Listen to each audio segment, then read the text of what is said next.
Hey everyone, welcome to another episode of Star Wars Destiny 1d6, where we talk through 6 Star Wars Destiny topics each week for about 3 minutes or less each. We'll get kicked off today with our first topic, which is congratulations to Daniel, who won Worlds with the Vader Raider deck. He had a pretty interesting take on Vader Raider. Instead of running it like a standard cookie-cutter deck that we've seen a lot of people do, he really took his own spin and put it on there, calling it Vader Raider Cheerios. He called it back because there were a lot of zero-cost cards in the deck, like Take Cover and Hunker Down, that really let him empty his hand, and then he could refill it with Boundless Ambition to find the cards that he wanted to play. It was really cool to see someone use some of the lesser-used cards from the set and really show how powerful they could be, and how outside the box you can think even in a deck that a lot of people have talked about and run. It was really cool to see how well he played this on stream. If you haven't caught any of his games, they're on the FFG stream or Twitch stream as videos on demand. And he really overcame some horrible rolls to get to his victory. So many times I saw double blanks or Vader roll 4 disrupt, and he was able to overcome that through rerolls, both by Boundless Ambition and just with great play. One thing that Daniel did really well is showed off the strength of the Tusken Raider's ability. That ability to be able to discard a card to resolve one of your dice proved very useful to him. I think on stream I saw 3 times he had a Mind Probe on the Tusken Raider, rolled it in, saw a Mind Probe special, discarded a card to deal 5 damage as the first action of a round. That's a huge swing. It puts on a lot of pressure. Even if you have 30 health in your deck, I mean that's 1/6 of your total health. That's a big power move. There was a joke in one of the interviews after the victory saying Vader wouldn't be in the World's Championship or Finals in next year's Worlds. And I don't know if that's true yet. A lot of people have said that SOR is bringing new cards that are going to dethrone this current champion's deck, but there's a lot of things that are going to add to it as well, so I thought I'd bring up a couple of those here really quick. So we talked about the Tusken's ability. Well, there's now a yellow upgrade Fast Hands that can give Vader pretty much that same ability, but without a discard. That's going to prove to let you resolve your dice before your opponent can remove them, which is going to be really powerful, and it'll work in this deck as well. One card that's going to take a hit from this deck is Hunker Down, now that we have Vibro Knife, which can be added to this deck. That can make melee damage unblockable. Gaining shields, but being forced to discard that when you take melee damage is way less enticing, so you could replace that with Armor Plating, which is more damage mitigation, but in a different way.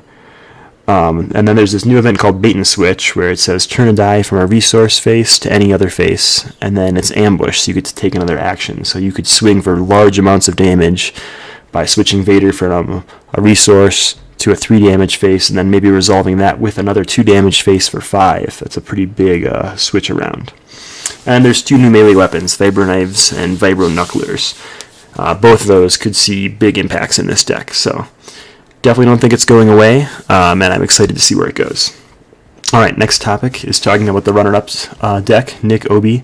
He actually comes from the Madison, Wisconsin meta, so that's pretty exciting. I used to be from there until we moved. Maybe we'll be back someday, but I was really happy to see somebody from the old group make it so far into the tournament and be really just all-around successful. So he ran an elite version of Phasma with a regular version of Balatik and a Stormtrooper. This deck worked really, really well for him. He played it pretty magnificently. One card he had that I haven't seen a lot of people talk about is Disarm. I think Disarm was a really good choice in this deck. You could disarm Holocrons, you can disarm Holdout Blasters, and all sorts of good things. But in general, it's going to become an even better card. People are complaining about Vibro Knives and all sorts of other things. Well, one way to get rid of those is Disarm. And it's going to be a key card for yellow decks for a while. So it's a neutral card from Awakenings, which is great because anyone who runs yellow has access to it, not just heroes or villains. And he used it pretty well. I saw at least 1 or 2 Holocrons go away, and I think I saw a Holdout Blaster go away, all on stream. His deck has a lot of more options, and his has even more options when we're looking at characters when we add SOR cards to legal play now. So I feel like a key part of his deck is Phasma, and one thing Nick did really well is he didn't get tied up completely in Phasma's ability. Her ability is really powerful, but that doesn't mean you need to shove 2 non-unique characters in. He took Balatik, who's an efficient character, and we knew that, and really just focused on using Guardian with the Trooper to keep Bala alive and Phasma. And you can do something similar, or you can look at actually including 2 non-unique characters. So with SOR, Balatik cost 8, so we could replace him with a couple different characters. We obviously could have replaced him with a Night Sister if we wanted to go blue-red, but focusing on yellow-red, we now have the Guavian Enforcer.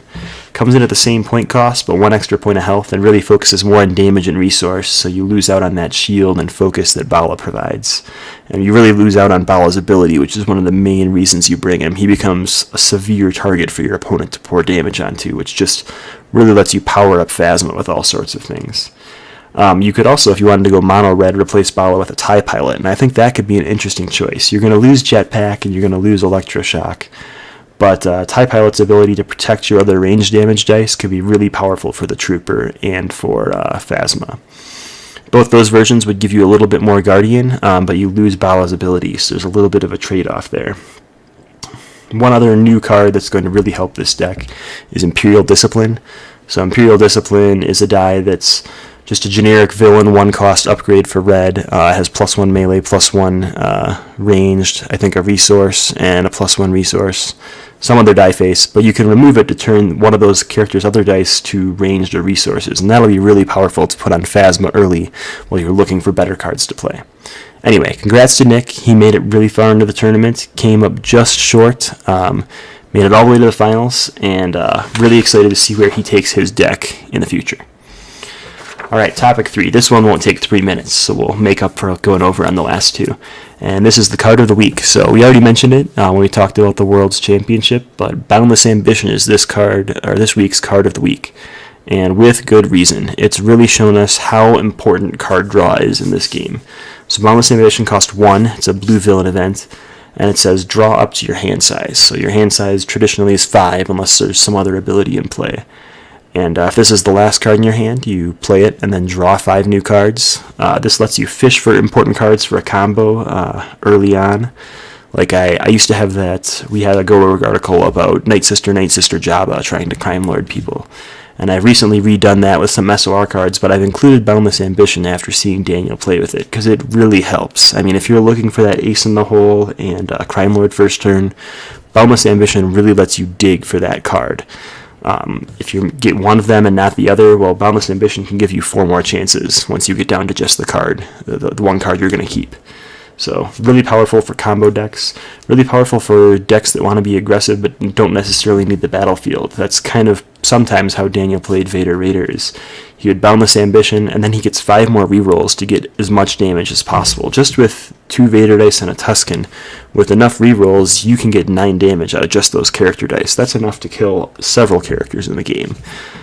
So Boundless Ambition is what gets you there. It really shows us how important card draw is. I've seen a lot of people talking some smack about Obi-Wan's journals. It's not an exciting upgrade. It is a 1-cost upgrade for Hero Blue, which people can always use 1 costs to mitigate resource costs later. But any card that allows you to take an action and gain some ability is powerful. It just lets you stall doing something that's going to reveal the rest of the plan for your turn for your opponent. If you're not focused on claiming, that card is a great card.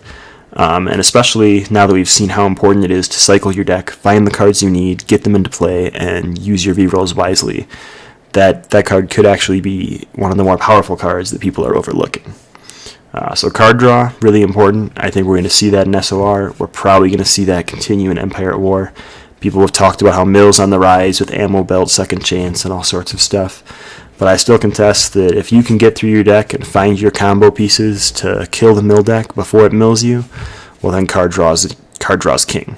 So, alright, moving on a little bit early, we'll look at topic 4, and that is our Star Wars Destiny League play here in Albuquerque, New Mexico. We've got a ton of cool events going on here at our local store, and the last event we've had ran from April 20th to May 17th, so about 1 month long. There were 4 different weeks. We play on Thursdays and Sundays, so there's 2 days you can hit up the league each week, and at the league there's a bunch of different achievements you can complete. So you can complete each achievement up to once per week of the ones that have multiple categories. You can see there's some for people that play heroes, some for people that play villains. You can fill in both sides of the card. At the end of the 4 weeks, we tally up the points, which are the number of checkboxes you've completed. And we went through one of those prize kits, the Django Electroshock prize kits, starting from first all the way down to the 8th player. We had 8 players in this league. So it's pretty fun. It really breathes some new life into the meta. I mean, people are forced to run heroes and villains, not just focus on one side. You can get points for milling your opponent or having no cards left in your deck. You get points for Highlander decks and mono decks. It was really fun just to see all the different sorts of decks that people brought to complete as much as they could in the sheet.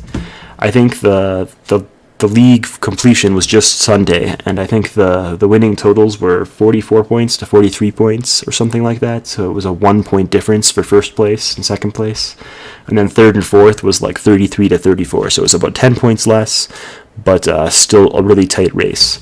So everybody got 2 electroshocks, and then the top 4 got to pick between a Jangle promo and the damage tokens. If you're looking for a way to get people to think creatively and not play the standard cookie cutter decks that we see online posted a lot, this is a great way to do it. It's just in general a lot of fun. One thing I guess I didn't explain in the sheet that Sean will yell at me if I don't explain is when you complete all 4 weeks, then you get these bonus points that you can see in the last column, like the +3. So if you win a game versus villains as heroes all 4 weeks, you'll get 3 bonus points. So it was pretty fun to see. Some people focused on just one side, some people tried to spread themselves on both, and some people just tried to cram in games to get those play 3 games or 5 games as one faction points each week. So thanks to Sean for running this league. We're going to have another one coming up. We're going to wait until everyone gets their SOR feeds, so probably won't start it until June, maybe halfway through June or something. But when we get it, I'll make sure that we post the Star Wars Destiny League sheet and the achievements for this second league before it starts. That way, if anybody else out there wants to run the same league at the same time as us, we'd love for you to do it. We'd love to hear how it went for you guys and any feedback you might have on new achievements or fun achievements that we could do. We're thinking about some more thematic achievements, something like kill someone with Han Solo using shoot first or something. That could be pretty cool. But we'll see how it goes. Still working out the details. All right. Next topic is talking about Covenant Weekend. So Team Covenant is having a Star Wars Destiny weekend. It starts this Friday, actually, so just a couple days from now, in Tulsa, Oklahoma. I think Friday the game creator is going to be there for a panel and interview, and then there's going to be a bunch of drafts going on all day on Friday. And then Saturday there's going to be a big constructed tournament where SOR will be legal. I think it's 48 players total.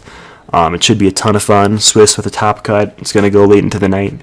We'll be out there competing in the tournament and playing in drafts all weekend. So if you want to follow the coverage that we'll have, we'll be posting our match results live, letting you know how epically we fail or if we happen to squeak a win out.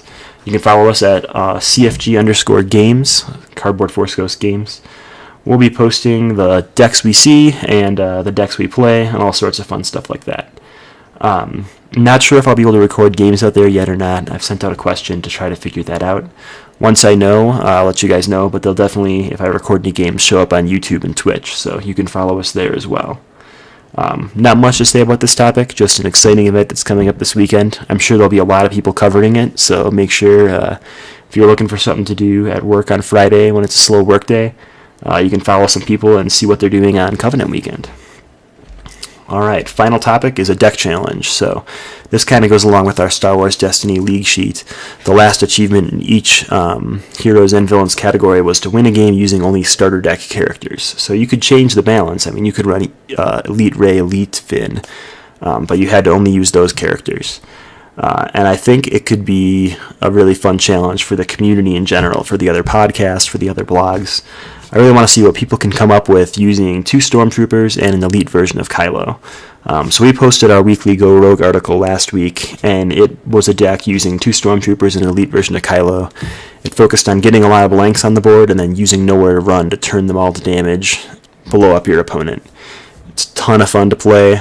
It's not a world beater. It's not going to win all your games, but it will catch some people off guard and surprise them with how explosive it can be.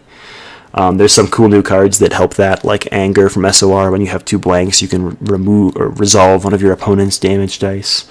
And there's Manipulate, another blue event that costs 0, where you can turn one of yours to blank to turn your opponent's to a blank. So you can really set up a big nowhere to run and just hope that your opponent doesn't have Feel Your Anger.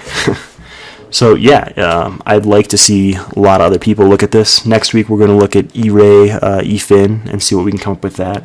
But in the meantime, we're going to write an article up with deck submissions using this character set. So if you have a deck that you'd like to come up with using 2 Stormtroopers and an elite version of Kylo, you can send a link to us on Twitter at CFG Games, or find us on Facebook. We just made a Facebook page, CFG Games, or just search Cardboard Force Ghosts. Or you can send it to us through email at cardboardforceghost@gmail.com. So hopefully we get a couple submissions. If we get enough, we'll write up a cool article showing off everybody's different deck ideas. And we'll definitely try out each deck here, either in the kitchen table or on Tabletop Simulator. So I hope we get a lot of participation. I'm pretty excited to see what everybody comes up with. So ending a little bit early today, but that's our 6 topics for this week's Star Wars Destiny 1d6. Hope you guys have a great week, and tune in next week. Thanks.